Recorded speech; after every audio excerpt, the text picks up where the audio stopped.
We got my boy RudeBoy Whomp in the building. How you doing today, my boy? What's up, my guy? Second time you've been on the show. Yes, sir. Yes, First time sir. you came on here, we talked about a story about how you were had a little bit of a buff snatching situation. Yeah. Bitch went kind of crazy on Instagram. Kind of wanted to walk back on that experience and talk about it a little bit, bro. Yeah, that bitch kind of did too many numbers. I ain't really want that shit to be highlighted. But understand, you know, this your show. You gonna do what you do. But we want niggas to get took from us. We was the niggas taking it. Right on. We the reason why ain't no more motherfucking state fairgrounds in the city, because we was just some young knuckleheads shutting shit down.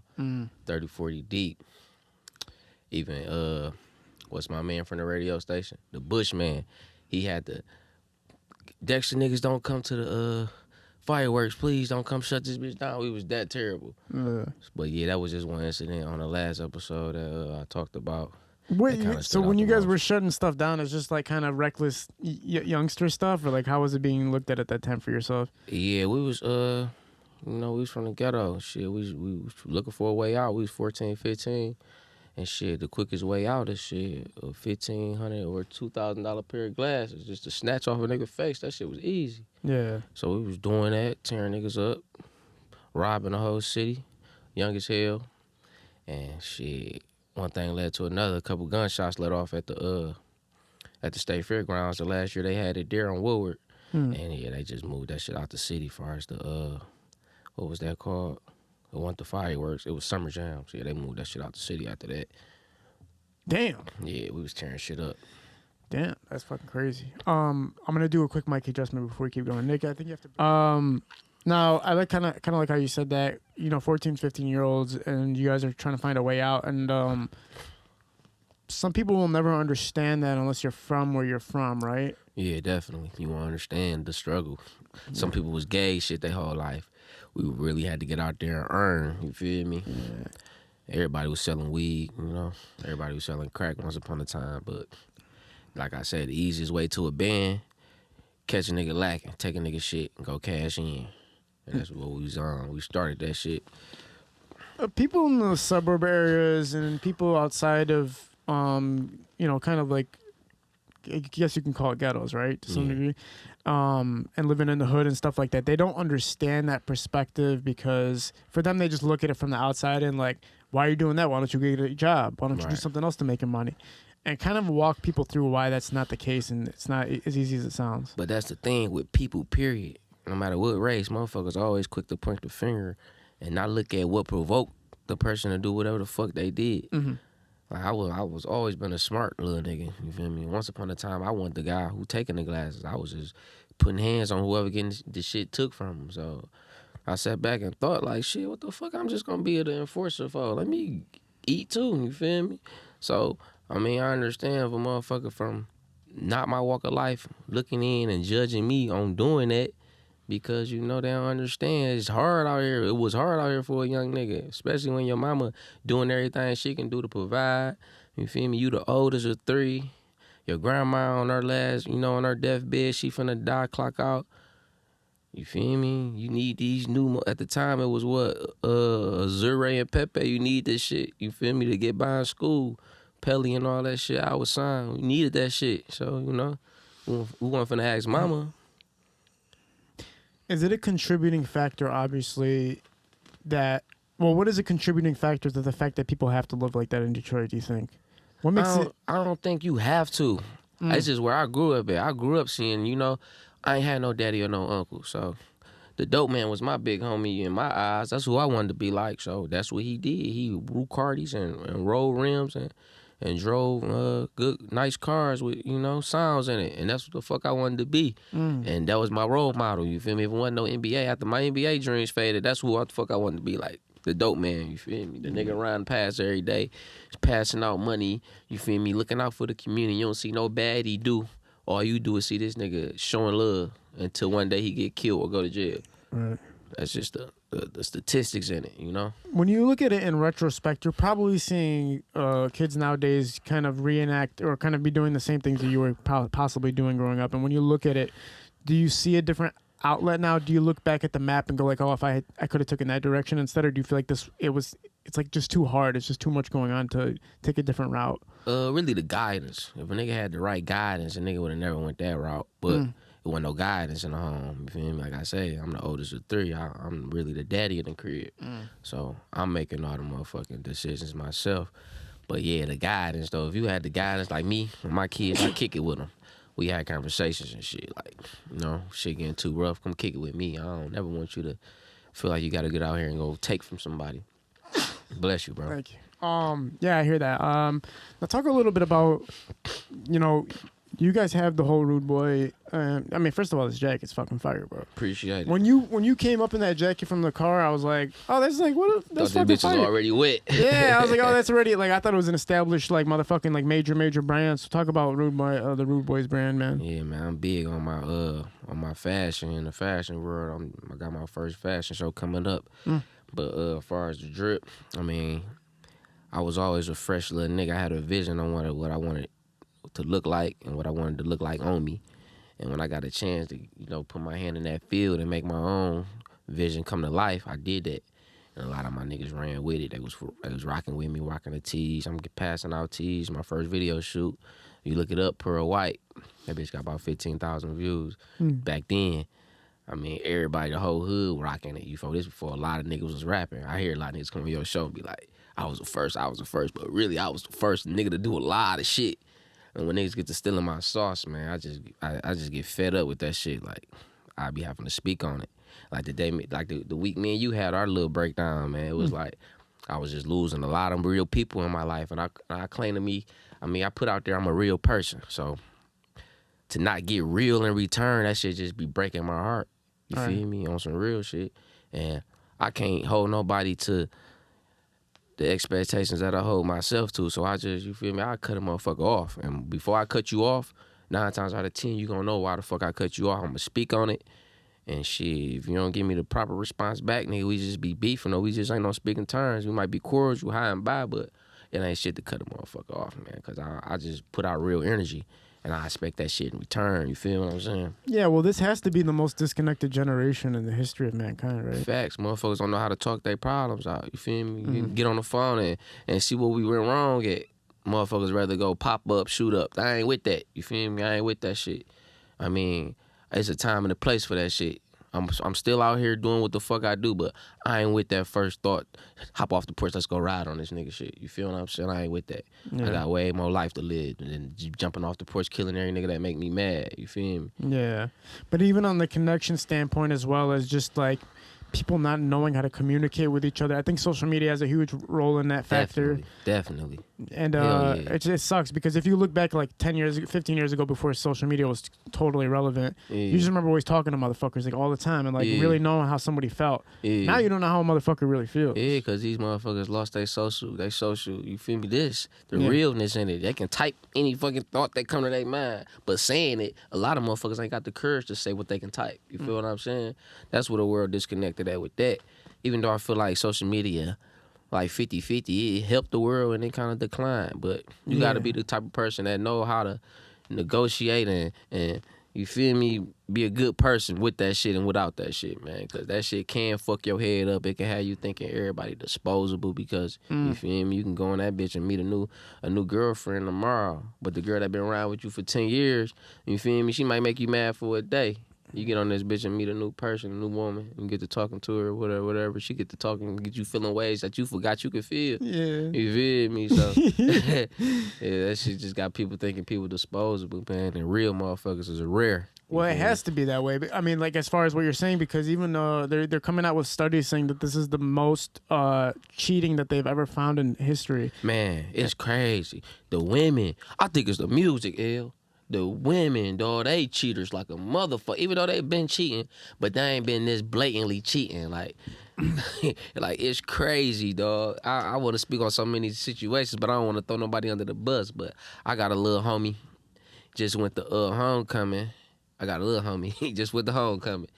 He say he left with a nigga girlfriend. She came there with him and left with, and like, how? Like, back in my day, they'd be sneaky. They might text you, I'm thinking about you with that nigga right there. But to leave, like, on a nigga with another nigga in high school, man, that's kind of trauma that I had. You be like, oh, you never getting married. Bitches did me bold. You feel me? Nah, man, I'm like that right now because I remember like when I figured out my girlfriend had cheated on me, I remember specifically like seeing her texting somebody while she was next to me, and I'm like, why are you texting somebody at 2 a.m? And then I look at the the phone number and it's like somebody else's name, and I'm like, that don't make no sense. So I started. How old was you? I was 27. I started scrolling up her screen to see the text, and I was like, that's a fucking dude. Yeah. This is a dude. And like, she had changed the name to a girl's name and shit. Yeah. And so when I made that joke about why is Taco Bell texting you at 2 o'clock in the morning, that shit is real. Yeah. It's just real. It's like, why the fuck is Taco Bell texting you at 2 o'clock in the morning, bro? How that shit had you feeling, though? Bro, I was broken, son. I was so broken, but you try to give somebody the benefit of the doubt, but there's only a certain point where you're like, damn, bro, this shit is what it is. Yeah, don't fool yourself, though. Yeah. Man. Once you see some shit like that, I'm type nigga. I learned from my mistakes. I done snapped before seeing some shit, but it's always under the influence. I be blown when I snap. The normal me, I'm gonna keep that shit in. You feel me? And my guy, I just got one in the pocket. That's just gonna help me be sharper with you. I know how to handle you now. You feel me? I ain't finna be the first nigga you call when you got a flat, bitch. You feel me? Call that nigga. You feel me? I can't wait to pull that out the hat. You feel me? Yeah. I just can't. I just know how to treat a bitch once I see how they playing it. I'm very observant. Yeah, there's a song by Tupac called "I'd Rather Be Your N," and like, yeah, I'd rather be your nigga. I don't know who the other dude in the song. I forget what his name is, but he said, "Me and your bitch, you and your bitch, you wind and dine. Me and your bitch, we wind and grind." Like, the motherfucker's basically saying, like, yeah, you can go do all that fancy shit with her, but I'm fucking her at the end of the night. You know what I'm saying? Pac was a funny nigga too, man. Yeah. Pac got a song I just heard. I probably been heard it, but I'm just paying attention to it now. He on that bitch pleading, trying to beg a bitch for her attention. What song is that? He told me, so can I take you out on a date? Oh man, please on that bitch, man. What's the name of that? I forgot it, dog. I hate coming on this bitch without no motherfucking facts, but that's facts. I just got the name of the song. Pac was on that bitch sucker stroking, though. Oh man. even though that probably was his game, it was sucker stroking mood to me. I ain't finna beg no bitch. I'm gonna put myself in your life, show you what I can provide and what I'm capable of, and if that ain't enough for you, bitch, I'm gone. You feel Well, look at this generation, right? Like, you got Drake out right now, and Drake can make this emotional music about women and say how much pain he's in and all this stuff about women. Yeah. And everybody's, even men are fucking with, like, yeah, I fuck with that. Like, it's okay to kind of express your emotions these days and stuff. But even me, I think the confusing part is that women act like they don't like it. Like, you know how women all want the romantic life and they want that romantic stuff, but then like you're that guy who doesn't. She doesn't want you. She wants the guy who kind of treats her like shit a little bit, or kind of treats her like she's not worthy type shit. Because they only like two things. They like pretty boys and rude boys. Anything else, you simping. You feel me? You simping if you ain't, if you ain't on your shit with her and she ain't respecting you, you simping. That's how I look at it. A simp is a simp. Ain't no other way to call it, dog. All that begging a bitch for her time, all that buying a bitch love, all that shit is simp shit, bro. Like, nah, we ain't doing that, man. Yeah. We ain't doing that. Like you say, man, the internet too accessible, man. Yeah. Simping is at an all-time high, bro. Man, I don't understand it, bro. Yeah. Once a bitch show me her true colors, man, I'm gonna show that bitch. Like what I say was my favorite line. Once a bitch show me she toxic, bitch, I'm the toxic crusader. You hear me? I get, man. Yeah, man. What's the projections look like for your music, man? I know you've been making music. I know. Oh man, music at its best form it ever could be for me right now. I ain't never been as comfortable making music. You know, I purchased my own home studio, so I've been recording myself. I ain't never been as comfortable. I wish I would have did this shit 10 years ago. You feel me? I put my son in front of the microphone. He got it just like that because it's there at his disposal. We can wake up and go knock a song out and go back to sleep. I ain't gotta wait for no studio time. I ain't gotta rush myself in this booth. I ain't gotta put an ad-lib on a song that I don't really want there. I can always go back and take that bitch off. I ain't gotta wait on nobody to do shit. You feel me? I'm getting to mixing and mastering my own shit, so it's at an all-time high. I'm actually looking for artists. I just signed my son. He turned 16. Signed him on his birthday. What's his artist name? His artist name is 48204 Tell. Mm-hmm. Yeah, he got bars. He nice with it. Look him up. What's it like having a having a son and getting him involved in the industry, being a part of it yourself and walking through the industry? It's just the little brother I never had before. Me and my son grew up around the same time. I was 19, 20 when I had my son. My son, he of age. I got a little brother, but he was incarcerated a lot of his life. My little brother been dead 10 years. So, like I said, the little brother I ain't never had. It's just fun being there to critique his work. He know I ain't there to steer him wrong. I love his subject matter. He put me up on shit. That's the new generation. So, I'm just looking for some new artists, man, young artists who showing me, not showing me, but showing the world that they believe in themselves, that they do have talent. They subject matter ain't the same thing. As far as me, I'm still doing me, flying out the country, shooting videos. I just dropped Lifestyle. I shot that in Colombia with a bunch of naked Colombia hoes. We out there tripping.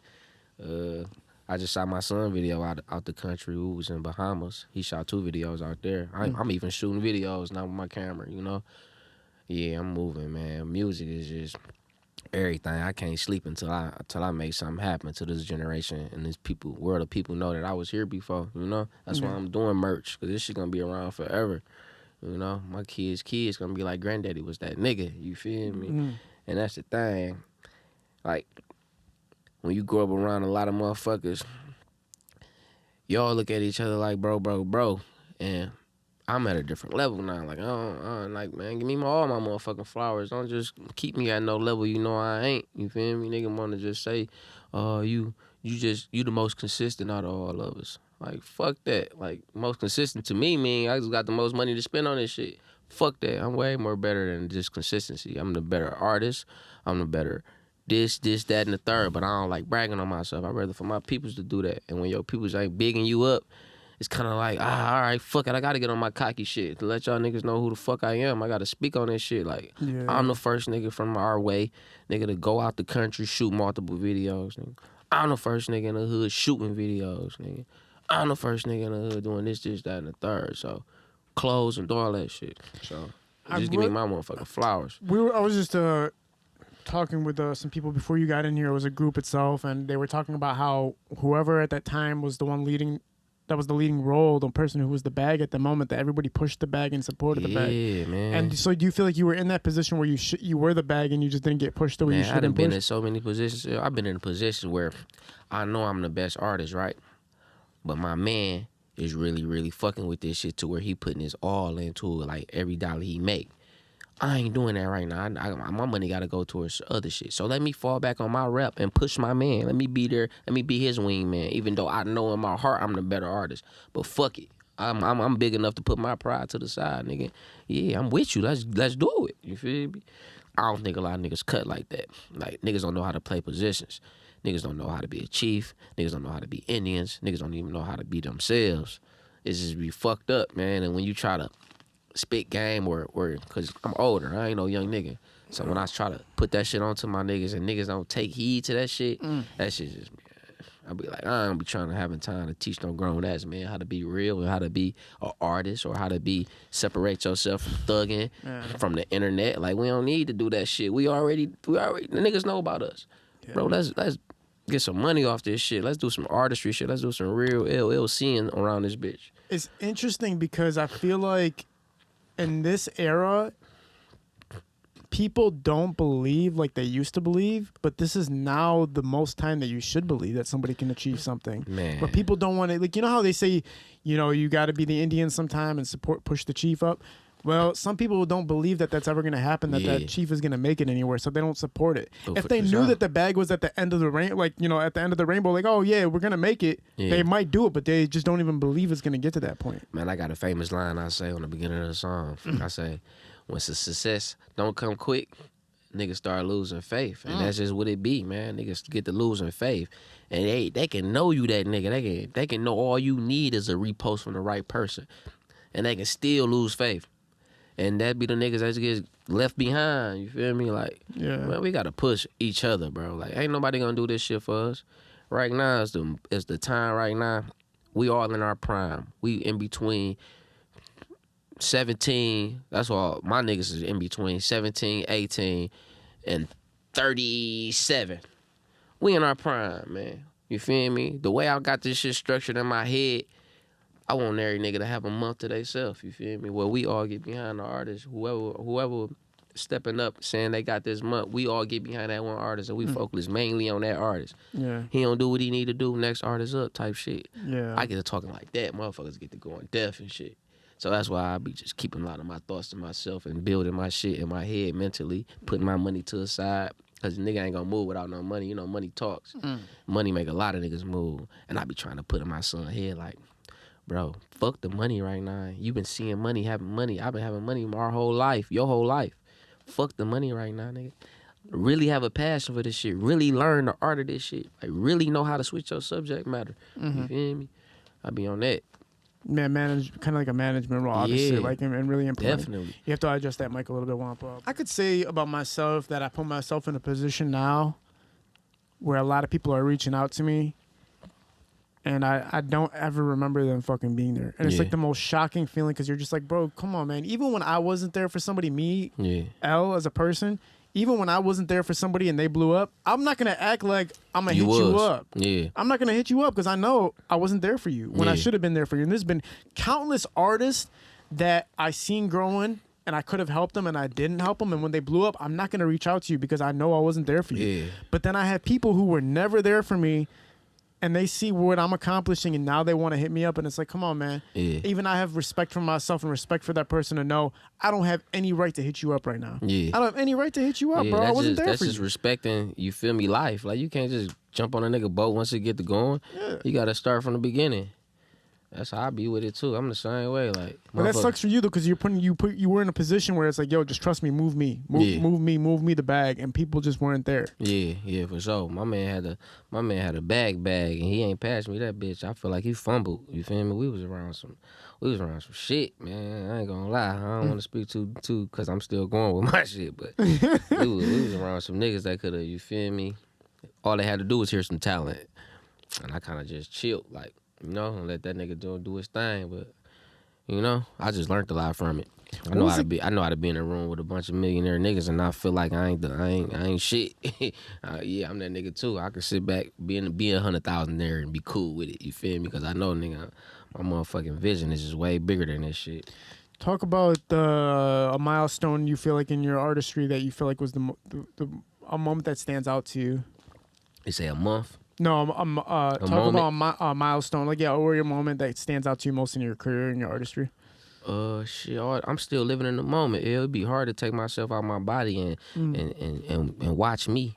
So it's kind of like a pivotal moment that stood out for me. My off the porch interview. Yeah, that was fire. Yeah, I kind of critique myself on that bitch. Like I don't like popping up on interviews, drinking and smoking no more because I don't want to say shit I don't mean. Like on that interview, I kind of said the wrong word about one of our dead homies in the hood, and I got some backlash about that. Yeah. You know, we all respect each other. They brought the problem to me, what they felt like I should have said differently, and this what I meant though. You feel me? Type shit. So I don't be on that. I don't like coming to my interviews high and blow no more. I changed that shit. You see me? Last time I came, I was promoting my weed brand. I'm still promoting that, but I ain't high. You feel me? I'm sober. I know what I'm saying. I'm conscious on how I'm acting type shit. So shit like that. Yeah, and I wish motherfuckers would realize that because even when I remember when I used to shoot music videos for artists and they would get so high and wasted we couldn't even finish the videos. Like some people just can't work in the creative industry while being on any type of substance. So some people need to learn like their position when it comes to like drinking or smoking or anything when you're working in the creative process. Just because your homie is smoking in the studio, he can smoke 5 blunts and finish a track, doesn't mean you can do that too, bro. Yeah, for sure. The best thing about life, man, is knowing yourself. Yeah. When you get to figuring out yourself and you know who the fuck you is, I feel like you at your strongest power. Like, you a god at that point. Like, you know who the fuck you is. Can't nobody come in this bitch and make you feel lesser than what the fuck you know you is. I live by this, though. I just kind of tell myself twice a day who I am and where I'm going. And that shit helped me throughout my days, my nights, and my weeks. It just helped me get by, you feel me? Because we human. You know, we got different feelings and shit. When I tell myself that shit twice a day, I'm good. I'm ready to take on the world. I thought, you feel me, look myself in the mirror and really feel like that. Like, yeah, I'm that nigga, and I'm going here. All right, we out. You feel me? And that's all I be needing. I don't need no therapy, none of that shit. A to Z, just knowing the process, right? Right. It's a process and living in it and feeling it. Like how you just asked me, like, what was a milestone? I ain't never thought of that. So now I'm beyond that, like, damn, that was a milestone. Like when I leave, that was a milestone. I could have said that better. But, we learning as we go, man. This shit, you feel me? Want no manuscript on how to be the perfect artist, the perfect CEO, and the perfect rapper. Want no motherfucking manuscript on that shit. We learning this shit as we go. What's like the comfortability of being on like the off the porch interviews? Like how does you when you're being conducted? Does it feel like natural or like how does it feel? Yeah, it feel natural because I have my niggas with me. Okay. Yeah. You see, I'm dolo today. You feel me? I'm dolo. I had my niggas with me, so it was natural as fuck. It was like a conversation. Yeah. Like we on the block getting blowed. So yeah, that shit was a piece of cake. Wasn't no nervousness, none of that shit to it. Yeah. I stopped getting nervous back in. I used to play basketball. I used to play for Northwest. I was a star point guard and shit. I shot a nigga and went to jail, and that stopped my growth of being a basketball star. But when I used to go out 9th grade, seeing that crowd, that shit made me nervous, and I ain't understand anxiety at the time because I didn't understand this shit. I ain't had nobody talking to me about that shit. So I had anxiety, nigga, in the 9th grade and didn't know how to control it. And it took for me to get kicked off the team for me to understand what the fuck anxiety was, you feel me? Like, I got kicked off the team. Then I started going to the Central basketball games. I'm seeing niggas like Cecil Hood, my niggas Red, and all them niggas balling. They having fun like we at the court. I'm like, man, all you gotta do is have fun with this shit and stop worrying about what's going on around you and be the better you, like you know you can be. And all my anxiety went out the door. So I kind of took that mindset and went on with rap. Like, man, all I gotta do is be the best me. You feel me? That's it. That's something people don't realize. Like, you just have to reach your ultimate potential and then put yourself out there. Yeah, like for sure. Who you really want to be and stuff like that, and really just put it out there. And some people don't figure themselves out, but they put themselves out there, right? Too early. Yeah. If you don't know who you are and you're putting yourself in different situations, the outcome's always going to be something you don't want. Yeah. But if you know who you are and you know how to maintain yourself, obviously you're going to delegate through things and get out safely and get out smoothly and with a better success rate than just being messed up in your head and not knowing who the hell you are. Definitely, because being fucked up, there's a lot of niggas in jail right now who still don't know who they is. They come home still on the bullshit. You feel me? That got them in there. That's not knowing who you is, man. You supposed to go to the motherfucking jail and rehabilitate your mind. You feel me? Is it when you went through your own process of having to get locked up for a little bit? What was your process like? How did you get through it? My juvenile process, the whole time I was locked up, the juvenile, it was just, here we go again. You feel me? Seeing the same whole ass bars and that whole ass steel toilet. It was just trying to be a better crook at the time when I was younger. Like, I was trying to be a better thugger, a better gangster. So growing up, it's kind of like the same shit. Like, here we go again. But I know what the fuck exactly got me here and how I should have played it different. You feel me? Once you take that shit on the chin, it's just a whole nother, it's like a bad dream. That's how I take that shit, like a bad dream. I'm gonna wake up one day and be out this bitch. And once you get to gelling, I mean, that shit like the hood. Shit get to being funny. You get to telling your stories and shit. That shit, gelling ain't shit. It's just the people you not seeing. The kids, for me, that's kind of broke me down. Not seeing the kids, not being there every day. Like, when I came home, me and my son and my daughter kind of had like a disconnection. That shit fucked me up the worst, you know? I'm locked in with my kids. So my son, I had this nigga like on a weekly like little training schedule. I go do a year. He ain't doing none of that. You feel me? So his basketball declining, his grades declining. My daughter talking with a little more sass to her and shit. She ain't who I was raising. Just in a year's time. So I'm like, man, I can't go back to that bitch ever. So the times I have been back since then, but it's been for little small shit. But it's just like, man, that shit kind of like destined for me. If I don't change my ways, I know where the fuck I'm going because I got too many stripes. On like the opposite kind of experience of that, my dad didn't get locked up, so it's not the same experience. When my pops had to go to the army for like 5 years at one point. Yeah, I was working at on 7 Mile on McNichols, and basically we were working at this liquor store, and it was not the safest place to work, bro. I'm not gonna lie. At my age, I was like 14 years old working at a liquor store. It's just me and my mom. Yeah. But everybody in the city treated us like family. They used to call my mom's mom. Yeah, for sure. Mom and all that shit. But I do remember when my pops had left, I hadn't seen him in years.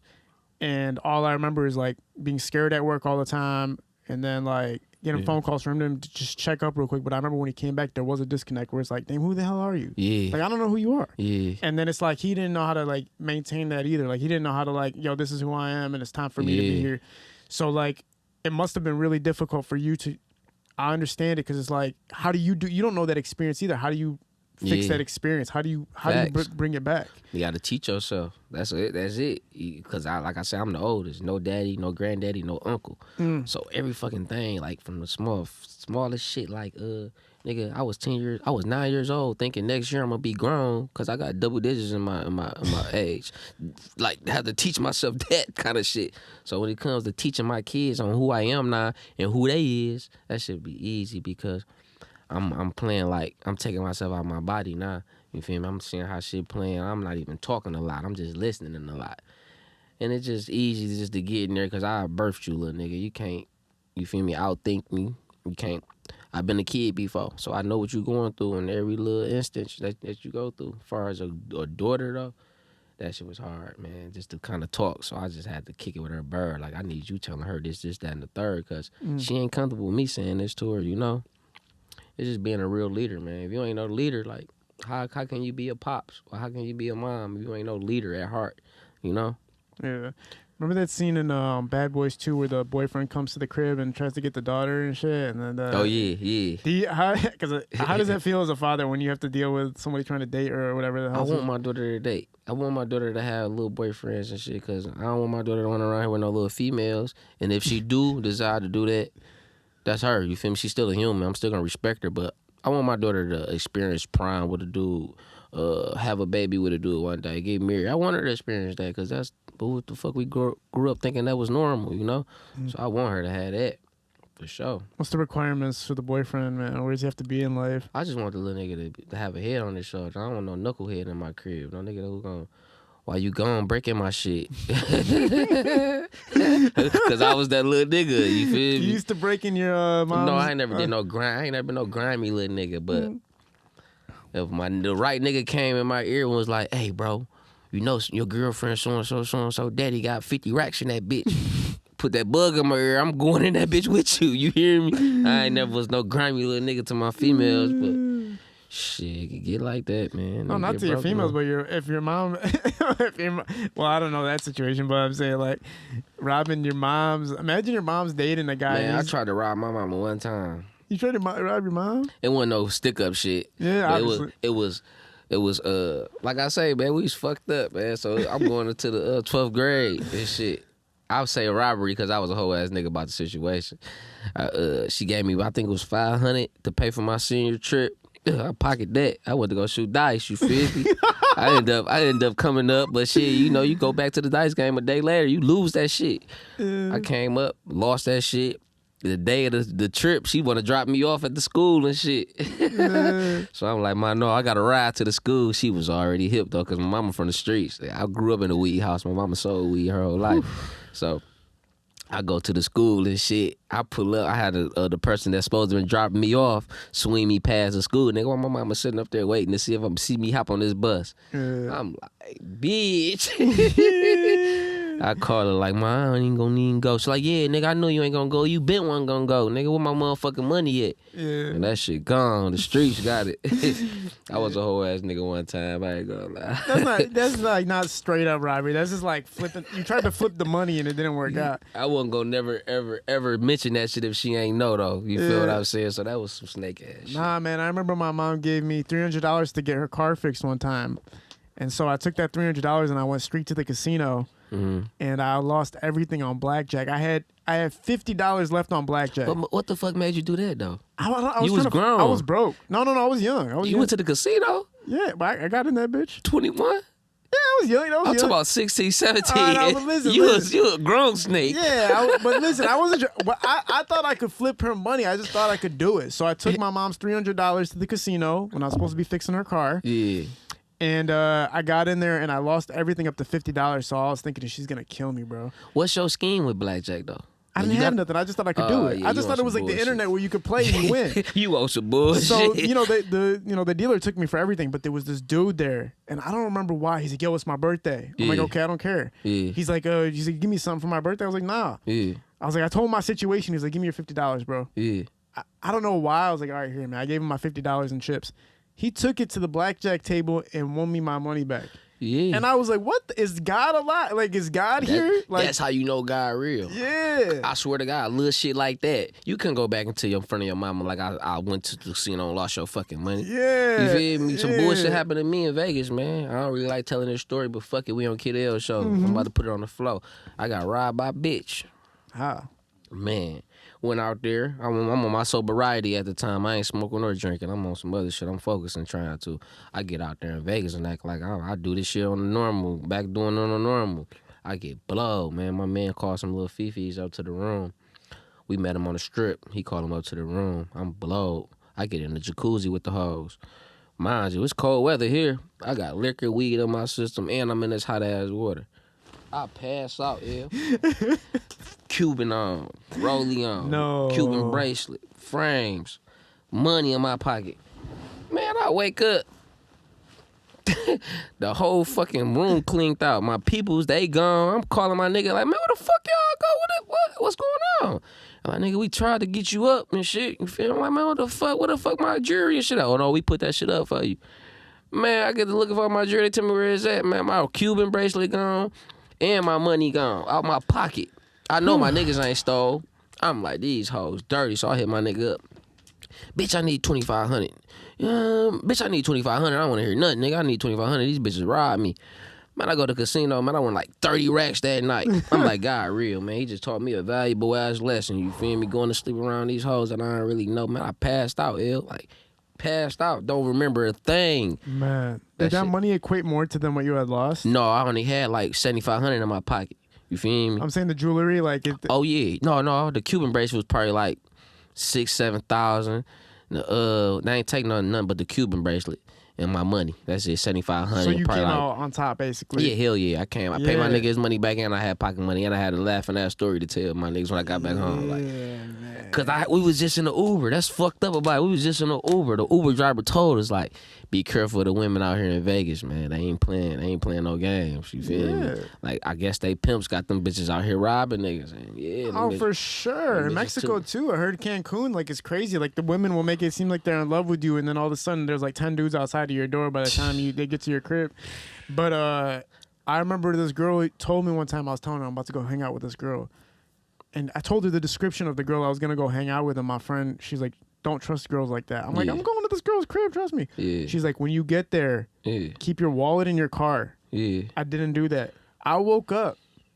This girl's looking through my fucking wallet. I was like, what? I canceled all my cards that night. I canceled all my debit cards, everything. I canceled everything. She probably was taking pictures of your shit. Oh, she was, for sure, man. Because they told me, I remember I was like 3 days later, there was like an unauthorized charges trying to be attempted. I'm like, what the fuck? Yeah. Like, what?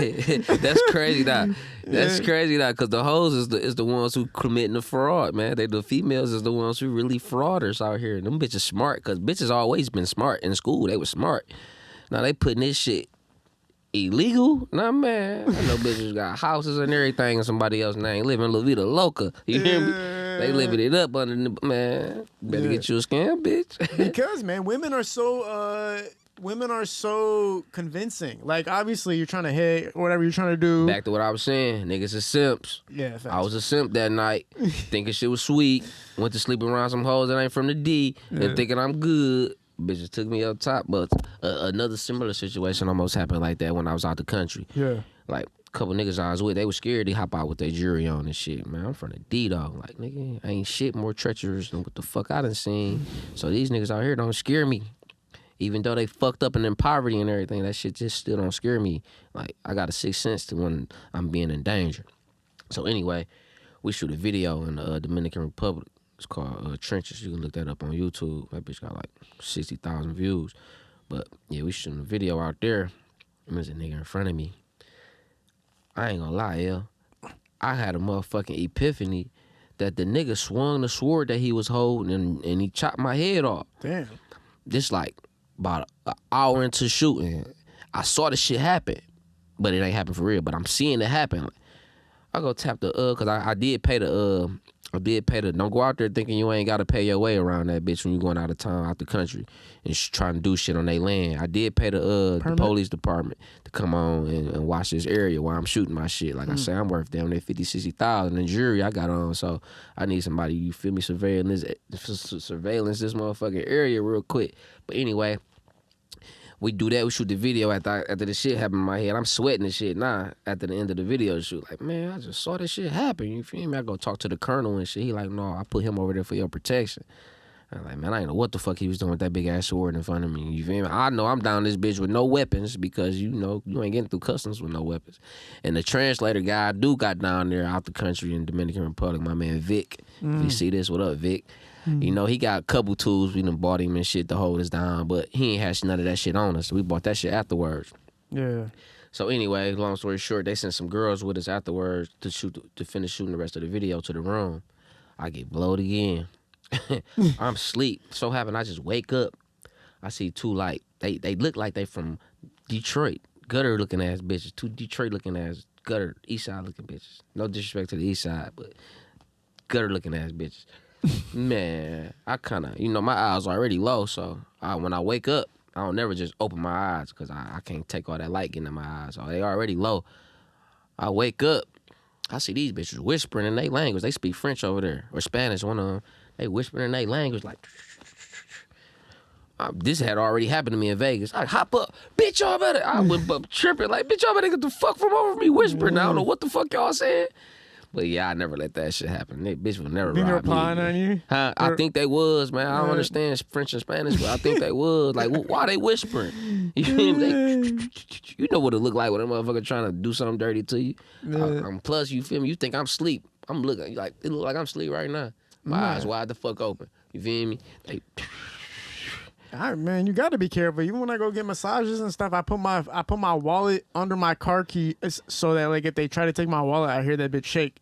And my sandals, like I never thought of it. Yeah, I'm like, yeah, there's no way you're gonna take that shit off without me hearing it. Some shit happened to you, LB4. You think like that? I told you when that girl took those photos of my ID, I was like, that's the only thing happened. I've never been robbed before. Besides that, you know what sucks though is when you thought you got robbed. You thought somebody stole some shit from you, and then you find it like the next day. Like, I shouldn't have trusted that motherfucker. Man. And then you realize like found it. Don't go all the way to the point of calling the motherfucker and going off on him. I've done that. I've done that. I was like, I let you in my studio, bro. I let you fucking come on here and you steal my wallet, bro. And then I found that bitch under my car seat the next day. Yeah. Yeah, you gotta look at God like that must be somebody I ain't need around me. Thank you, God. Yeah. Now, one conversation me and you had before that I kind of wanted to see on your perspective of Dex Osama, man. Yeah, like, R.I.P. Dex. Talk about that because that's obviously substantial. You guys are from the same street, right? Yeah, man. Dex was my younger homie, and I was cool with his uncles. His uncles used to bring him to the hood and shit all the time. And he was just little Dex hanging out the window, throwing up Dexter and shit, talking this shit, badass little nigga. And long story short, his uncles get killed, and I stopped seeing Dex. And then Dex come back around about 6 years later. Now he Dex Osama, you know, he rapping and shit now. You know, we respecting him because that's our little homie. We with him. And it seemed like everybody was just showing our hood just major love when he was on the scene doing this thing. Even the east side niggas who ain't really know of us was just showing him love. And once he got killed, bro, that shit just stopped. Like, zoop. Like niggas wasn't shouting Dexter out no more. Niggas wasn't tapping in how they was tapping in before. It was just niggas took my baby about this bitch because he was the next to Bo. And I saw some of the same niggas hanging with the niggas who supposed to kill him and shit. That shit kind of made me feel away, but I ain't really, you know, hop on tip or none of that shit. Like I say, Dexter's my little homie. He was into what he was into. I ain't got nothing to do with that. But just the love from the motherfucking city, it just stopped. And that shit kind of pushed me and rubbed me the wrong way, like, to where I got on my own people ass. Like, nigga, y'all niggas gotta push this shit. Nigga, y'all gotta help push this shit because the city not gonna do it. Like, they ain't fucking with us. Like, I don't know if Dexter did something to niggas back in the day to where they hate us, but it feel like it's hate. And, you nigga, if we ain't gonna push each other, who the fuck gonna push us? So I just be on my people ass. Like, ever since Dex left, niggas don't show love. When I get talking like that, motherfuckers start paying attention. You feel me? But R.I.P. Dex Osama, man. I ain't trying to gang nothing off my baby name, man. He came and he left his mark, man. And we gonna hold him down for forever. No, you gotta show, like, obviously homage to a person who was on the brink. He was gonna be the next. He was gonna blow the hell up and be big time. Definitely. And then obviously you lose him, and the place that he's representing, definitely, loses acknowledgement, and that's never a good feeling. Obviously, definitely. Like, I'm older than him, but it was like he was still that nigga. He was that nigga. Like, ain't no way around it. Yeah. Like, I still got DMs from me and him was going back and forth just talking about doing music and shit. How he told me, man, I wanted your car when I was a little nigga back in the day, shit like that. Last time I seen him, I tried to sell him that bitch. Nigga, I'm Dex Osama, nigga. I can't ride around in that bitch. You feel me? Nigga, I get this bitch riddled. He knew what the fuck, what would have happened, but you feel me, man? That shit was crazy. Yeah, man. It's when you said something kind of interesting, and it's like, I don't know how to look at it, but even when you look at Say Cheese, you'll see a rising star. Yeah. For example, Say maybe Cheese, like man, y'all still owe me too, man. That 450 y'all took. That time with you were the one? Email? Yeah, them bitch ass niggas. Them bitch ass niggas took my cheese and they posted my video. I was on their ass. When you look at all these Detroit platforms or any type of hip hop platform or whatnot, you're seeing artists pop away before they pop off. Mm-hmm. You know what I'm saying? And you said something kind of interesting there. You said like they had a sense that Dex was popping off, and that was part of the reason. Maybe like, what does that mean? Like, how does that work? Like, why is it just coincidental? Are they involved in something that gets them into that situation, or is there something about an artist that's about to pop off that makes them a target? I don't think he knew how famous he was when we were speaking on Dex. I don't think he knew how famous he was. He was still out here like in the streets, like beefing and popping niggas. Like, Dex was really in the streets still. He'd fuck around, be with Meek Mill, and come back and do a drill the next day in the hood. Like, that nigga was really out here.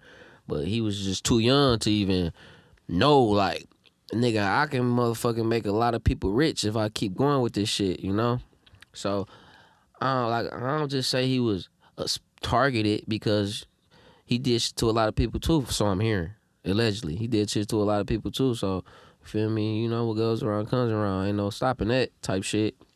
Right. So targeted, I don't think he was targeted. From the story I heard, what happened? Shit. If I'm being real, shit, he shouldn't have did that. You feel what I'm saying? He probably would still be here, but if coulda, shoulda, woulda, nigga, we all, get that back. We all be better and bigger people. But yeah, I hear what you're saying. It's like he was still involved, and just like a lot of artists, they're saying like, even though you made it as an artist, it doesn't mean you made it out of the streets, kind of something like that. Yeah, I do. I just believe niggas gotta watch what they say out their mouth, man. Like, from the last incident, another rapper that got killed, PNB Rock. I was watching an interview. He was just acting like he was invincible. Like, I'm never getting robbed. I'm never, like, man, you gotta watch what the fuck you say out your mouth. You feel me? I got a video circulating on YouTube right now, him talking like that. And you just gotta watch. You worth too much, nigga. A nigga will try you, nigga. I'm not invincible, nigga. I feel like if I walk out, this nigga would try me for my $30,000 worth piece of gold. I know a nigga would try me. I don't give a fuck what they heard about me, what they seen about me. There's a lot of niggas that came on this show and act like shit happened to them, and shit happened to them and made them humble themselves up real quick. So you gotta watch what you say out your mouth, man. This Detroit we living in, man. This bitch is treacherous, man. And don't think different, man. Don't come to this bitch because you watched the nigga interview and think this bitch sweet. We ain't Cali. We ain't Chicago. We Detroit. This shit get like that. For real. Yeah. Sometimes I always imagine like the people who not target, whatever the hell, however they process the idea of hurting a celebrity or a star, upcoming anybody. Like, are they sitting at the crib like it's a video game kind of mindset? Like, I think so. That's an achievement. Boom, I just got him. And then they're going to go talk about it on Crime and the D tomorrow, and I'm going to be able to see that shit. Like, do you think people look at it like that? Yeah, hell yeah. It's clout. They want clout for all the shit they doing wrong. Not knowing there's some jail bars and the feds behind this shit waiting on you. Hell yeah. Sure. Yeah. That's the thing that always kills me. It's like, do you see how many people are getting locked away a day, but that still happens. Part of me feels like drugs are for sure a huge contribution into why people commit things without thinking about it. Yeah. I don't think you can just be like totally level-headed and then be like, I'm gonna go commit that crazy ass crime and go to prison for it the next day. Like, definitely, it definitely is drugs playing a part. Yeah. And and just not having the knowledge. Like, I was a dumb nigga and got locked up for some shit I never should have got locked up for. I got caught with a pistol when I was 18. Y'all 18. And a whole ass cop came to my car like, this car was reported stolen out of impound. We need to search it. True enough, it was my mama car, and she did get caught in the raid in the after hour, and it got took and got impounded, but she got it out legally. I don't know how the fuck he knew that from reading my license plate, but he put me over and said that I'm 18. I got a big ass 40 cal on my lap. You feel me? I'm shaking like a motherfucker probably. I don't know, like, you feel me? I'm shaking probably. I don't remember, but whatever gave that motherfucker the notion to pull me out the car. You feel me? I never should have got out the car. I was a licensed driver at the time. All I had to do was crack my window and you gotta know the law if you out here playing with that shit. You feel me? I ain't know the law. I was 18, man. I ain't know the law. I just got my L's. Mama let me get the 300 whenever the fuck I want to get it.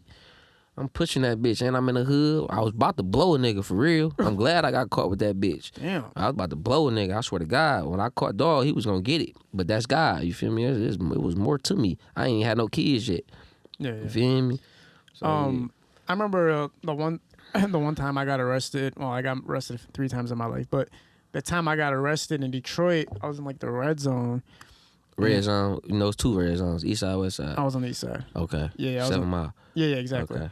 And I remember the police had approached my car and told me to get out, and they had guns drawn and everything, and they had no damn right to do anything that they had done. Because I remember my second night being locked up, they let me go, and there was a gun in my car and all that shit, and they let me No charges or nothing. Nothing. Everything's dropped. And then I'm like, what the fuck? So then my cousin had told me after, because he used to be a cop. He's like to me, he was a cop for like 2 weeks, and he's like, I can't do this shit. Yeah. That shit like, probably stressful as hell. He was like, Cops don't even make shit, man. Yeah. I would never be a cop. But he was like to me, he was the first and last cop on that I ever. Even though that's a good alliance to have on your motherfucking team. It was for 2 weeks, but he basically said that the reason they had let you go was because they had no case and they were just fucking with you. And I was like, it's crazy how I just let them say whatever and do whatever, and I didn't know. Yeah, and so I'm thinking about all the people in Detroit that like just fear cops. Yeah, and it's like you don't know what to do when they pull up on you. Yeah, that goes back to just having a voice in your life that's you listening to, looking up to, a positive voice. They'll tell you certain shit you can and can't do. Like some similar shit happened to me like that. Like I was getting money in the hood. I was about 21, 22, so niggas kicked my back door in and took all my work and took my money and shit. But the stupid motherfuckers didn't take all the work. So my girlfriend at the time called the police before she called me. So when I get there, the police comes in right after me. Like, damn, you feel me? I'm seeing this shit happening. And these niggas left some E-pills behind. Why the whole police took me to jail, bro? I got my house robbed and all this. They take me to jail for this shit. 2 days later, walked me out the back door at Dickerson. No charges, no nothing. Like, you know? I know y'all bitch ass niggas took my pills and probably whatever else y'all found, you know? It's reminiscent of Detroit, though. It's reminiscent of that Training Day scene where Denzel and Ethan break into that girl's home and they just take her shit. Yeah. And it's like, bro, that can just happen to you. And who the fuck are you gonna call? The police broke in my house, stole all my shit. Who the fuck are you gonna call? The cops? Who the fuck gonna believe that? Yeah. Not only that, if you do call the cops, look at the Tupac situation and the Biggie situation. Part of the reason they didn't figure out who murdered Tupac and Biggie is because a person affiliated with the department had a cause of his death. Yeah. So it's like they're so tied in, they're not gonna fall on each other. Yeah, it's like a brotherhood out here. Yeah, it's like a frat. You ain't gonna tell on your partner and all that shit. Yeah, police can't lose in Detroit. I don't think, man. Man, they can. Kwame lost. That was the mayor. Yeah, that's true. Well, he still alive. He ain't lost. He got another chance to make that shit up. But that's how I think, though, man. What did you think? You of ain't Kwame? lost until you dead. Like, what did you think of the whole Kwame run? Like the whole. What I think about the Kwame run? Yeah. No, Kwame's from Dexter. That's my nigga. For real? Yeah. I didn't know Kwame's from Dexter. Kwame stay right on Broad Street. Hell yeah. He at Dexter Linwood all day. But what I think of it. Shit, man, he did what every motherfucking mayor been doing, man. He just got caught. Niggas just was too out here with it. But, man, all these niggas, man, that motherfucking power of that dollar, man, you got control over a lot of shit, man. That shit just do something to you, I know. Because I done had power before, and I done overstepped my boundaries a lot of times with power. It's just, you know, I hope he rehabilitated and know how to go about it if you ever got another chance to do something powerful. For sure. You think I could ever get him on the podcast? Kwame? Yeah, he's too big still. I don't know. You probably gotta. You fuck around and get cashed out before you get him. You fuck around and get cash for sure. You think Kwame's too big? Don't think Cash will come on this bitch and cut up. I swear. She will, gonna pop man. up on you. I know. She reposted me today, man. She reposted me yesterday and today. No lie. She a real female. Because we had that movement for a protest. She a real female. I can't say that. Yeah, man. Talk about your own business. Obviously, you got the brand, marijuana brand. Talk about how that's been doing and what's going on with that. Oh, the marijuana brand been doing great, man. I just had to sit back and do some legal paperwork and shit. Can't really push that shit how I want to right now. Okay. But the clothing, I'm just treating this shit like the same hustle-minded that I've been had. I'm putting out quality over quantity. I'm doing limited motherfucking items. So you get some shit from me, you ain't got to worry about seeing 10, 15 niggas with it on. My shit is just going to be different every time. And yeah, I'm really, really like pushing that brand shit. Like, I even got mad at L, you know, this my nigga. Like, the fake ass this song, that shit wasn't no diss song. That was a verse that I had on another nigga shit. But I had just got off the phone with L, off an argument we had. Facts. I'm fucked up, I'm going to put a song out. It's just playing around with my nigga, because it's my nigga, we can play like that. But yeah, this brand though, man, this shit is taking me to a different level. Like, I feel like I'm the Kanye of this shit, for real. We the same sign, by the way. So when I'm hearing that nigga speak, I understand a lot of shit that people don't understand about him. Yeah, but come on, man. At the same time, there has to be a reason that everybody's departing away from Kanye right now. Because he talk too much. You feel me? Once you get your point across, nigga, you made your million. What they tell the black person? What they tell LeBron? Shut up and play ball, nigga. You made your million, nigga. Like, we let you in these doors that we ain't let a lot of motherfuckers in. Shut the fuck up. But a nigga like Kanye ain't gonna never shut the fuck up until he killed. He even said it on the podcast. Like, y'all waited too late. Y'all gonna have to kill me now. I'm up. Like, yeah, he's just outspoken, man. Like, he very, very misunderstood. And I really think he misunderstands himself sometimes. That's where all that apology shit come in. Because a lot of shit I say, sober-minded, I will never apologize for, because I mean this shit. You know what I'm saying? I know they say a drunk mind speaks sober thoughts, but nah, I'm the opposite. Sober mind, my sober mind gonna speak some sober thoughts. So, Kanye, nigga, keep your head up. I'm riding with him, dog. I ain't gonna lie. I fucked with, what's his name? I fucked with Donald Trump for all the shit he did. Let all the black people out of jail. Ain't no motherfucker everybody ever did that. Kanye, he probably gonna do some shit. I don't think he gonna get in the office, though. He too hated. Right now, no, he's gonna have to go independent. He's gonna have to build something off of his own shit. Yeah, because nobody's gonna pick him up. That's what I think. What he got coming next, man. I think he ain't about to run behind none of these big labels, because he know he's the fucking vision. Them shoes and shit, he created that. You feel what I'm saying? Look at Adidas now. Adidas, that's what got him rich. Them shoes and shit. He say he jumped over the jump man. You feel what I mean? That's just, I hate that nigga, man. I'm never taking nothing from that nigga, dog. Yeah, that's a very interesting perspective on him. That's fucking crazy. Yeah. Shit, man. Was there anything you want to close out on, bro? Hell yeah, man. Be looking out for the team, RudeBoys RBM. For sure. Me and my nigga L ain't got no beef, man. Of course not, bro. That shit all fucking play. Like I told him, man, this shit love, for real. I just feel some kind of way when I put out real energy to people's. Because, nigga, I had you in the real heart of the hood. You feel what I'm saying? Sure. So when niggas see L, they think that's my man. Well, they know that's my man. So we riding for what's happening to L is happening to Whomp type shit. You feel what I'm saying? They got you, nigga. So I just felt like, you know, me and L was better homeboys than what I felt like I was getting in return. So that's why I did what I did. But like I said, don't want shit but words. Ain't nothing happening to my nigga, and ain't nothing happening to me. Oh, yeah. So all love, my nigga. Oh, yeah, for sure, man. RudeBoy Whomp on all platforms. Yes, sir, man. It's been a pleasure having you on, bro. Again, Yes, if you got my most viewed skits with over hundreds of thousands of views is when we did that RudeBoy Whomp's ski we mask was tripping series. on the skits. We got to get back to that, bro. I got my own camera. I think that now. shit's underrated too. I think the shit we did was underrated. Definitely. I really think what we did was like, I didn't see anybody making a skit like the one we did on your street. On which one though? The one where we do the drive-by shooting and the homie has the White Castle. That bitch was class. Come on, bro. That bitch. I know that bitch did like 100,000 or whatever, but that bitch should have done like $1 million. That shit was like he got my nigga unreplicatable. two popping out the grass, but that shit funny as hell. Man. I think that's the only thing I wish I could get more like notoriety for. Like my skits were legendary, bro. Yeah, for sure. I'm not gonna lie to you, like, bro. Come on, I know man. you ain't stopped them bitches. No, I haven't. Oh, yeah. But that's why I'm so proud of like Jack Funny, man, because I remember Jack Funny when even the first moments I noticed Jack Funny, I was like, bro, this motherfucker. I started posting his ass instantly. I'm like, man, this motherfucker's gonna be the next ha in the jackpot times 10. Like, yeah, because he naturally funny. You just look at him, you start laughing, but it's not like a disrespect. It's out of like he just knows how to be funny. Facts. Jim Carrey type shit. Yeah, and you guys are associated too, man. Talk about you guys' relationship real quick. I've been knowing Jack since he was little as hell. Jack was in my second music video, little as hell. Yeah, Jack funny than a motherfucker though. He from his people's from Dexter and shit. Hell yeah. Yeah, man. Again, I appreciate you being on here, man. You know it's always love, bro. No matter what. For sure. At the end of the day, you know, this shit is bigger than people think when it comes to building a brand. You know, Rude Boys and everything, and the support you have. You have like a huge following behind you of people that just fuck with you and rock with you. Obviously, more support's always going to be needed. For sure. I appreciate all them people too. For sure. Yeah. High Low Visuals is shooting these productions for us. We're at Parallel Sound Studio. That's the end of this one. We're out. Peace. Yes, sir. That bitch feels natural too.